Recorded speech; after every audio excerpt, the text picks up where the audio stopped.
তারা তাদের বড় বড় নেতারা বলেন তারা নাকি পিআর পদ্ধতি বুঝেন না। আমি তাদেরকে বিনয়ের সাথে তাদের কাছে জানতে চাই, বিগত 1 বছর ধরে পিআর পদ্ধতি নির্বাচন নিয়ে বাংলাদেশের ঘরে ঘরে আলোচনা চলছে।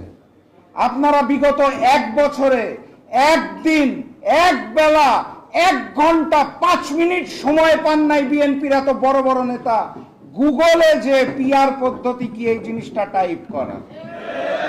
গুগলে যে যদি লেখেন পিআর পদ্ধতি, ইংরেজিতেও লেখা লাগবে না, বাংলায় যদি লেখেন তাও গুগল আপনাকে উত্তর দিয়ে দিবে কিভাবে পিআর পদ্ধতি নির্বাচন হয়। আপনারা জাতীয় নেতা, আপনারা 5 মিনিট সময় পান নাই পিআর পদ্ধতি কি এটা জানার জন্য। বিএনপির মহাসচিব গত পরশুদিন তার বক্তব্যের মধ্যে বলেছেন পিআর পদ্ধতি নিয়ে আলোচনা হবে আগামী নির্বাচিত সংসদে। গতকালকে উনি বললেন দেশের চাপে না বিদেশের চাপে আমি জানি না, পরশু এটা বলে গতকাল আবার বললেন আমি নিজেই পিআর পদ্ধতি বুঝি না। আপনারা যেই পদ্ধতি বুঝেন না সেটা নিয়ে সংসদে আলোচনা করবেন কিভাবে? আপনারা তো বুঝেনই না। আসেন আপনাদের পিআর পদ্ধতি একটু বুঝানোর চেষ্টা করি।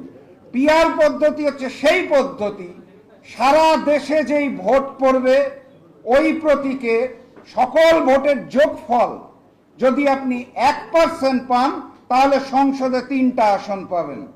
সহজ হিসাব।